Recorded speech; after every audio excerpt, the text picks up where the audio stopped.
Good morning. मानव जीवन एक endless अंतहीन यात्रा है और इस यात्रा का कोई अंत नहीं। हमारे जाने के बाद, इस दुनिया से जाने के बाद भी ये यात्रा चलती रहती है, ख़त्म नहीं होती है। क्योंकि हमने जो कार्य यहाँ किए, अच्छे या बुरे,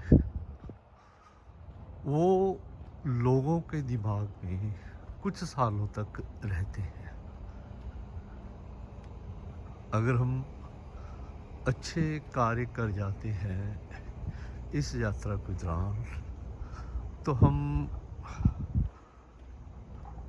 लोगों द्वारा काफ़ी समय तक याद कर ली जाती है। नहीं तो 2 दिन, 3 दिन, 4 दिन, हर 13 दिन लोग भूल जाते हैं कि कोई था। इन चीज़ों को कि लोग भूले ना,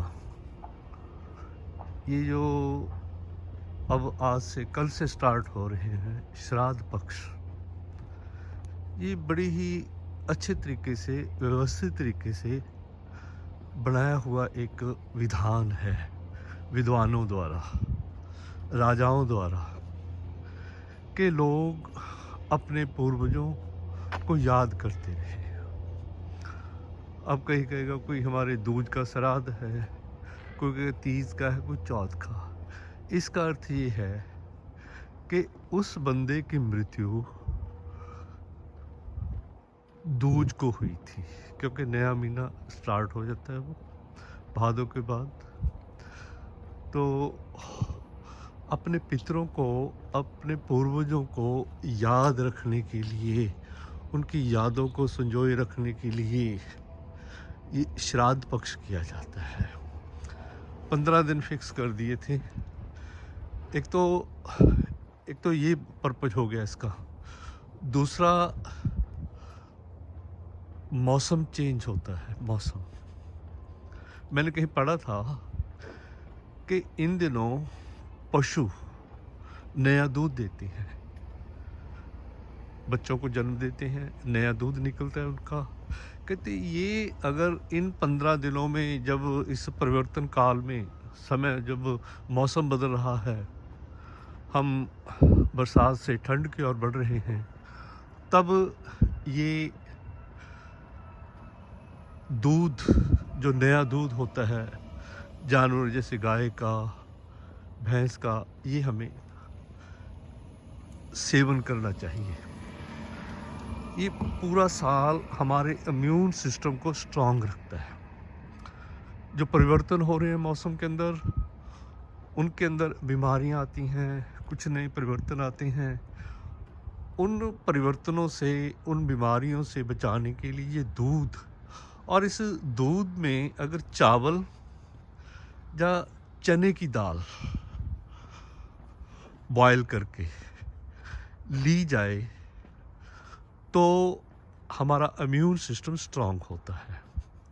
2 पर्पज हो गए श्राद्ध पक्ष के। ये कोई अंधविश्वास नहीं है कि हम कहें पंडित को खाना खिला दिया वो हमारे पूर्वजों तक पहुंच जाएगा। नहीं, ऐसा कुछ नहीं है। ये सिर्फ उनको याद रखने के लिए, उनकी स्मृति को अपने पटल में बनाए रखने के लिए ये दिन फिक्स किए गए हैं। जिस दिन बंदे की मृत्यु हुई, उसी दिन उसका भोज। अब जरूरी नहीं है कि ये हम पंडितों को खिलाएं, आप इसको किसी और रूप में भी, दान के रूप में, किसी को कपड़े देकर, किसी की फीस भरकर, किसी को रोजगार देकर, संबंधी कोई सामान प्रोवाइड करके आप अपने पूर्वजों का स्मरण कर सकते हो। ये जो एक भ्रांति सी है ना कि हम अगर खिलाएंगे तो उनको लगे, उनको कुछ नहीं लगना।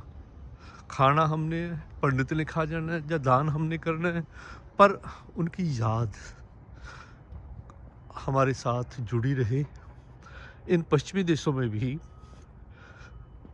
मैंने कनाडा में भी देखा, अमेरिका में एक हैलोवीन डेज मनाया जाता है। जैसे अपनी वो लोहड़ी होती है ना, बच्चे घर घर मांगने आते हैं, उसी प्रकार हैलोवीन डेज के अंदर बच्चे घर घर जाते हैं और लोग उनको गिफ्ट देते हैं। वो भी उन्हीं का एक श्राद्ध पक्ष है। वो अपने पूर्वजों को याद करते हैं। घरों के बाहर कंकाल, मुखौटे भूतों के लगाते हैं। उनका ये तरीका अलग, अपने पूर्वजों को याद करने का। हमारा तरीका है कि हम दान करके, दान वो भी करते हैं, बच्चों को गिफ्ट देते हैं। जो भी उनके घर जाता है, बाहर रखी होती है बाल्टी या बकेट्स, उनमें सामान रखा होता है, जिसको जितना चाहिए उठा लो, या कई अंदर बुला के दे देते हैं। हम किसी भी बंदे को इनवाइट करते हैं भोजन खिलाने के लिए, वो गिफ्ट के रूप में दे देते हैं। हम भोजन खिलाते हैं घर पे। तरीका वही है, पूरे संसार के अंदर एक ही है। हैलोवीन डेज पितृपक्ष होता है वो वेस्टर्न कंट्रीज़ का, और यहाँ हमारा श्राद्ध पक्ष जो 10 से लेकर 25 तक चलना है भारत में, कुछ और देशों में, तो वो भी एक अपने पूर्वजों को याद करने का तरीका है। कुछ नहीं है कि ज़रूरी नहीं है कि पंडित को ही खिलाना है। और भी बहुत लोग ज़रूरतमंद हैं इस दुनिया के अंदर। बच्चे हैं जिनको किताबें चाहिए, या किसी को कपड़े की ज़रूरत है। इस रूप में भी हम अपने पूर्वजों को याद कर सकते हैं। Thank you, have a nice day.